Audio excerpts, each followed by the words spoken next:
কিশোর gang আতঙ্কে এখন রাজধানীর কড়াইলবাসী। একটি দুটি নয়, 4 থেকে 5টি গ্রুপ সক্রিয় হয়ে উঠেছে সেখানে। শুধু দেশীয় অস্ত্র নয়, হরহামেশাই তারা ব্যবহার করছে আগ্নেয়াস্ত্র। দেশ টিভির অনুসন্ধানে বেরিয়ে এসেছে চাঞ্চল্যকর আরো নানা তথ্য। পুলিশ বলছে কিশোরদের বিপথগামী হওয়া ঠেকাতে কাজ করছে তারা। এম এ আজিজের রিপোর্ট, ক্যামেরা ছিলেন জাহিদ হাসান। কারণে অকারণেই রণক্ষেত্র হয়ে ওঠে রাজধানীর কড়াইল। সবসময় প্রকাশ্য অস্ত্রসহ এমন মহড়া চলতে থাকে একের পর এক কিশোর গ্যাং গ্রুপের। এদের আধিপত্য বিস্তারের বলি হতে হচ্ছে বসবাসকারীদেরও। আসসালামু আলাইকুম প্রিয় দর্শক, ফাইনালি চলে আসলাম আপডেট ও গুরুত্বপূর্ণ কিছু নিউজ নিয়ে আপনাদের মাঝে। প্রিয় দর্শক, অবশ্যই ভিডিওটি শেষ অবধি দেখবেন। দর্শক, আপনাদের কাছে ছোট্ট একটি অনুরোধ, দেশ এবং দেশের বাইরে হলে কমেন্ট বক্সে লিখে জানিয়ে দেবেন, আর চ্যানেলে নতুন হলে সাবস্ক্রাইব করে পাশে থাকা বেল বাটনটি অবশ্যই অল করে দেবেন, কারণ পরবর্তী আপডেট নিউজ সবার আগে পাওয়ার জন্য প্রিয় দর্শক আর অবশ্যই একটি লাইক দেবেন। দর্শক, আর দেরি নয়, মূল ভিডিওতে যাওয়া যাক। বাংলাদেশের একটি ন্যাক্কারজনক ঘটনা গত এই 2-3 দিন আগে ঘটে গিয়েছে, কিন্তু বাংলাদেশের কোনো নিউজ পেপার থেকে শুরু করে কোনো মিডিয়া এটা নিয়ে কোনো শব্দ পর্যন্ত করেনি। এমন একজন ব্যক্তিকে নিয়ে এই ঘটনা ঘটেছে যেটা আমাদের জন্য লজ্জার, বাংলাদেশের মানুষের জন্য লজ্জার, যুবকদের জন্য লজ্জার। আমরা ব্যবহার শিখবো, আচার আচরণ শিখবো বাংলাদেশের সর্বোচ্চ শিক্ষিত সুধীজন ভিআইপি মানুষ থেকে, কিন্তু সেই ভিআইপি মানুষের নাম ব্যবহার করে বাংলাদেশের অবৈধ এই সরকারের প্রেসিডেন্ট চুপ্পু সাহেবের নাতিরা যে কর্মকাণ্ড বাংলাদেশে ঘটিয়েছে সেটা নিশ্চয়ই আমাদের এই সভ্য সমাজে কোনোভাবে মেনে নেওয়া যায় না। আপনারা জানেন, এই অবৈধ শাসক গোষ্ঠীকে অবৈধভাবে যারা সাহায্য করছে, সহযোগিতা করছে, সেটা হচ্ছে এই ফ্যাসিবাদের পুলিশ প্রশাসন সহ বিভিন্ন জায়গার লোকেরা। সেই পুলিশেরই একজন সৎ কর্মকর্তা হতে পারে যিনি ন্যায়নিষ্ঠার সাথে দায়িত্ব পালন করতে এসেছেন তার ব্যক্তিগত জায়গা থেকে। সেই পুলিশ সদস্যকে কলার মানে জামার কলার ধরে টেনে হিচড়ে লাথি মারতে মারতে তারপরে তাকে সরিয়ে দেওয়া হয়েছে সামান্য একটি ঘটনাকে কেন্দ্র করে। আপনারা জানেন, এই ঘটনা নিয়ে বাংলাদেশের কোনো পত্রিকা নিউজ করেনি। একটা পত্রিকা লিখেছে মানবজমিন, তাও লিখেছে প্রভাবশালীর নাতির কাণ্ড। লজ্জা পাচ্ছে নামটা লিখতে যে প্রভাবশালী ব্যক্তিটা কে। সংবিধানে কি কোনো জায়গায় নিষিদ্ধ আছে যে প্রেসিডেন্ট প্রধানমন্ত্রী হলে তার আপন আত্মীয় স্বজন কোনো অন্যায় করলে, অবিচার করলে কিংবা কোনো খারাপ আচরণ করলে সেটা পত্রিকায় আসতে পারবে না? আপনি চুরি করবেন, ডাকাতি করবেন, সমাজের যে কোনো ব্যক্তির যে কোনো অন্যায় আচরণ আমরা গণমাধ্যমে দেখতে পাই। এমনকি ছোটোখাটো বিষয় নিয়েও আমরা গণমাধ্যমে সব কিছুই দেখতে পাই। নায়ক নায়িকারা কি করে, কখন ঘুমায়, কখন খায়, কোথায় যাচ্ছে না যাচ্ছে, আলেম ওলামার দোষ ত্রুটি, ছোটোখাটো ভালো মন্দ সব পাবেন। একমাত্র বাংলাদেশের নিউজ পাবেন না কার? প্রেসিডেন্টের নাতি, তিনি যে পুলিশ সদস্যকে পিটিয়েছেন, একজনের গাড়ি অ্যাক্সিডেন্ট করে তার সাইকেল ভেঙে চুরে শেষ করে দিয়েছেন, ক্ষমতার দাপটে সেখানে আগত মানুষকে, পলাশকে পর্যন্ত সেখানে আহত করেছেন। এই নিউজটি আসতে পারে নাই, কোনো পত্রিকায় আসে নাই, অ্যাকসেপ্ট মানবজমিন একটু সাহস করে লিখেছে এতটুকু যে প্রভাবশালীর নাতির কাণ্ড। দেশের বিচার বিভাগ আজকে কোথায় জানেন? আজকে প্রভাবশালী হোক আর নিম্নবিত্ত মধ্যবিত্ত পরিবারের সন্তান হোক, অন্যায় করলে যদি আজকের অন্যায়ের বিচার থাকতো তাহলে মানুষ আজকের অন্যায়কারীদেরকে চেপে ধরতো, অন্যায়কারীদেরকে বিভিন্নভাবে তাদেরকে শায়েস্তা করত। কিন্তু আজ বাংলাদেশে যা হচ্ছে সেখানে অন্যায়কারীরা পার পেয়ে যাচ্ছে আর ন্যায়কারীরা তারা বিচারের সম্মুখীন হচ্ছে। দেখেন কি হয়েছে। 7ই মে রাত 8টা বাজে তখন গুলশান 90 নম্বর সড়ক, সেই সড়কে ইউএনএইচআর অফিসের সন্নিকটে, ইউএনএইচআর একটা অফিস যেটা হচ্ছে ইউএনডিপি সম্ভবত, যেখানে বিভিন্ন মানবাধিকার সংগঠনের কাজ চলে, তাদের অফিসের সামনে থেকে পলাশের চায়ের দোকানের সামনে নেদারল্যান্ড এম্বাসির সামনে থেকে আসা একটি গাড়ি আসে। গাড়িটা আসে পলাশের দোকানের সামনে এবং আপনারা জানেন যে ইউএনএইচআর এর অফিসের সন্নিকটে। সেই গাড়িটা যখন আসে তখন 86 নম্বর রাস্তা থেকে একজন বাইসাইকেল আরোহী, তিনিও তার সাইকেল নিয়ে সেখানে প্রবেশ করতে চান সড়কে উঠতে গেলে এই দুইটি মানে সাইকেলের উপরে মানে চাপা দেওয়ার মতো মানে অ্যাক্সিডেন্ট ঘটায় সেই পুলিশ সেই প্রেসিডেন্টের নাতি, যিনি বেপরোয়াভাবে গাড়ি চালিয়ে আসছিলেন। প্রেসিডেন্টের নাতির এই কর্মকাণ্ড অনেকেই ওখানে বসে দেখছেন, কিন্তু তিনি যে প্রেসিডেন্টের নাতি এটা তো আর কেউ জানে না। দূর থেকে মিশর দূতাবাসের কাছাকাছি থেকে পুলিশ সদস্য দৌড়ে সেখানে আসেন যে এইখানে কি হচ্ছে, চিল্লাচিল্লি কি হচ্ছে, এই যে সাইকেলের সাথে অ্যাক্সিডেন্ট হয়েছে। তখন সেখানে বাকবিতণ্ডা চলছে।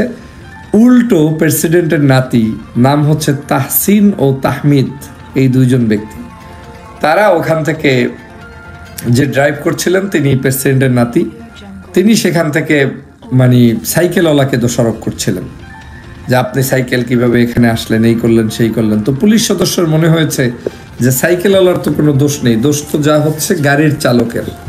আর পুলিশ সদস্য তো জানেও না যে এখানে প্রেসিডেন্টের নাতি কিংবা কে আছে। এই পুলিশ সদস্য যদি প্রেসিডেন্টের নাতি জানতো, শেখ হাসিনার আত্মীয় জানতো, উল্টো তাকে স্যালুট দিত, সে তো আর ওখানে নিশ্চয়ই জিজ্ঞেস করতে যাইতো না। তারপরেও মোরসালিন নামক সেই পুলিশ সদস্য সেখানে এসেছেন, জিজ্ঞেস করেছেন। জিজ্ঞেস করতে যাওয়ার কারণে সেই প্রেসিডেন্টের নাতি গাড়ির যে ড্রাইভ করতেছিলেন, সেই গাড়ির চালক প্রেসিডেন্টের নাতি তাকে কলার ধরে ধাক্কাতে ধাক্কাতে মাটিতে লুটিয়ে দিয়েছে, পিটিয়েছে। পুলিশ সদস্য বাঁচার জন্য দৌড়ে পালিয়েছে, মিশর দূতাবাসের ভিতরে গিয়ে রক্ষা করার জন্য চেষ্টা করেছে, কিন্তু পুলিশ সদস্যর পিছন থেকে লাথি মারতে তাকে একদম মানে নাজেহাল অবস্থা করে ফেলেছে। এবং শোনা যাচ্ছে তিনি এখন আর ডিউটিতে নাই, তিনি অসুস্থ, তিনি হসপিটালে কিংবা কোথাও আছেন, হয়তোবা ডিউটিতে আর আসবেনও কিনা সেটার নিশ্চয়তা নাই। এই পুলিশ সদস্যকে মারার জন্য যখন কলার ধরে মারতে থাকেন, তখন তারা বলছিলেন, মানে সেই প্রেসিডেন্ট চুপ্পুর নাতি, তিনি বলছিলেন, এই যে তাহসিন তাহমিদ নাতিরা বলছিলেন যে তুই কে, কোন থানায় চাকরি করিস, তোর পুলিশ আইডি নাম্বার কত বল। তখন পলাশ নামক একজন ব্যক্তি, তিনি তখন দেখলেন যে পুলিশকেও মারধর করছেন, তিনি আসছেন উদ্ধার করতে পুলিশকে। সেই পলাশকে মেরে রাস্তায় ফেলে দেওয়া হয়েছে। বাংলাদেশের কেউ এই নিউজটা পাননি। আমি নিশ্চিত শুধুমাত্র সচেতন কিছু মানুষ হয়তো এই নিউজটি সোশ্যাল মিডিয়ার কারণে পেয়েছেন, কিন্তু কোনো পত্রিকা এই নিউজ এখন পর্যন্ত জাতির কাছে প্রকাশ করে নাই। সমগ্র পত্রিকার কাছে নিউজ হচ্ছে যে একজন প্রভাবশালীর নাতি, তাও লিখেছেন একটা পত্রিকা, সেটা হচ্ছে মানবজমিন, মাত্র 12 তারিখ গতকালকে লিখেছেন। আর কোনো পত্রিকা এটা নিয়ে নিউজ পর্যন্ত করে নাই। তাহলে দেখেন বাংলাদেশের একজন প্রভাবশালীর নাতি, মানে প্রভাবশালীর নামটা নিতে, বাসুরের নামটা নিতে আপনাদের এত কষ্ট কেন? প্রথম প্রশ্ন হচ্ছে আপনার বাংলাদেশের মিডিয়া আজকে কোথায়, সেটা আপনি দেখে নিন। দ্বিতীয় হচ্ছে বাংলাদেশের বিচার বিভাগ কোথায়? কোনো বিচার যদি থাকে তাহলে প্রভাবশালীর নাতি হোক, রাস্তাঘাটে যে কোনো অভদ্র মানুষের জন্য যে আচরণ হবে, প্রেসিডেন্ট চুপ্পুর নাতির জন্য ঠিক একই আচরণ হবে। আজকে এই অন্যায়টা যদি রাস্তায় অন্য কোনো মানুষ করতেন, তাহলে তো গণপিটুনিতে তার কি অবস্থা হতো সেটা নিশ্চয়ই আপনারা ভালো করে বুঝতে পারছেন। যে মজলুম মানুষরা মিলে ঐক্যবদ্ধভাবে ওই জুলুমকারীকে যদি ধরতো, প্রাইভেট কারের ওই যে চালক প্রেসিডেন্ট চুপ্পুর নাতিকে যদি ধরতো, তাহলে তো তার পিঠের ছাল বাল কিচ্ছু থাকতো। এটাই বাংলাদেশের বাস্তবতা, যে অন্য কারো ক্ষেত্রে এ ধরনের ঘটলে তাহলে সেক্ষেত্রে কিন্তু সকল মানুষ যদি এক হয়ে যেত, তাহলে কিন্তু ওই ব্যক্তির পিঠের চামড়া থাকতো না, যে জুলুম করেছে, অন্যায় করেছে। কিন্তু আজকে প্রেসিডেন্ট চুপ্পুর নাতি বলে তার কোনো কিছু হয়নি। উল্টো প্রেসিডেন্ট ভবন থেকে নাকি 2টো গাড়ি পাঠানো হয়েছে, গাড়ি এসে সেই মানে প্রেসিডেন্টের নাতিকে উদ্ধার করে নিয়ে গিয়েছে, পুলিশ এসেছে এবং পুলিশ এসে তাদেরকে উদ্ধার করে নিয়ে গিয়েছে। এবং তাদের পুলিশ এখন পর্যন্ত কোনো মামলা করেনি, পুলিশ এখন পর্যন্ত এটা নিয়ে কোনো মন্তব্য করেনি। বাংলাদেশের কোনো পুলিশ এখন পর্যন্ত এটা নিয়ে মন্তব্য করতে রাজি নয়। এখন আপনি চিন্তা করে দেখেন, আপনি সোনার বাংলাদেশে আছেন না কোন বাংলাদেশে আছেন? আমার কথা হচ্ছে, অপরাধী হতেই পারে, একজন প্রেসিডেন্ট হোক আর একজন রাস্তাঘাট খেটে খাওয়া মানুষ হোক, অপরাধ হতেই পারে। এখন এই অপরাধ যদি করেই থাকে, তাহলে সেই অপরাধীর তো অন্তত পক্ষে নামটা আপনি উচ্চারণ করবেন, কিন্তু বাংলাদেশে সেই নামটা উচ্চারণ করতে কোনো পত্রিকা পারে নাই। আর পুলিশ বাহিনীর সদস্য কতটা নির্লজ্জ হলে কতটা অস্তিত্ব বিলীন হয়ে গেলে, কতটা নিম্ন জায়গায় পৌঁছলে, আত্মমর্যাদা শেষ হয়ে গেলে নিজেরা এখন স্বীকার করতে পর্যন্ত করতে পারছে না যে তিনি প্রেসিডেন্টের নাতি। আপনি প্রেসিডেন্টের নাতি, তাকে মামলা রচিয়ে দেন, গুটিয়ে দিয়ে তাকে আইন আদালতের সামনে উপস্থিত হতে বলেন, তাকে আপনাকে মানে সেখানে গিয়ে তারপরে তার যদি সে নির্দোষ হয় তাকে সেখান থেকে প্রমাণ করে আসতে বলেন, অথবা যদি তিনি দোষী হয় 3 মাস 6 মাস জেল খাটার যে নিয়ম সেই জেল সবার মতো তিনি খেটে আসুক। কিন্তু আদৌ সেই জেলটা তাদের জন্য নেই। জেলটা হচ্ছে গরিব মানুষের। আপনি যদি কারো মানে কি বলে গরিব যে খেতে পারে না, হ্যাঁ 2 পয়সা কোনো জায়গা থেকে চুরি করেছে, অথবা ওই যে পকেট মার রাস্তাঘাটে এই ধরনের স্যাঁচরা টাইপের যারা, তাদের বিচার বাংলাদেশে হয়তো আপনি চাইলে হবে, কিন্তু কোনো রাঘব বোয়ালদের বিচার হবে না। শুধু বিচারই নয়, বাংলাদেশ যে আজকের কোন জায়গায় পৌঁছেছে, একটা সংবিধান, একটা দেশ, একটা রাষ্ট্রের সর্বোচ্চ ব্যক্তি, বৈধ কিংবা অবৈধ, প্রেসিডেন্টের উপরে তো আর কোনো ব্যক্তি নাই। প্রেসিডেন্টের নাতির স্বভাব যদি এই হয়, তাহলে এই সমাজে আপনি, আমি, আমরা সাধারণ মানুষদের কি নসিব হবে বলেন? একজন নাতির কাছে জিম্মি হয়ে যাবে রাষ্ট্র, একটা নাতির কাছে জিম্মি হয়ে যাবে পুলিশ, একজন নাতির কাছে জিম্মি হয়ে যাবে আপনার এই কি বলে সাধারণ একজন বাইসাইকেল আরোহী। এটা কোনোভাবে হতে পারে না।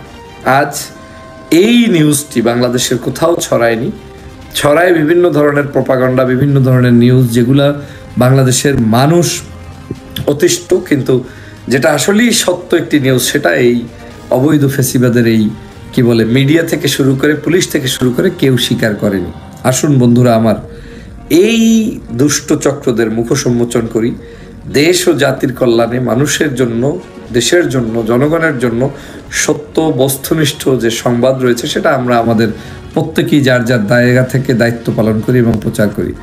আজকের এই প্রেসিডেন্ট শাহাবুদ্দিন চুপ্পুর নাতিদের দৃষ্টান্তমূলক আমি বিচার কামনা করি।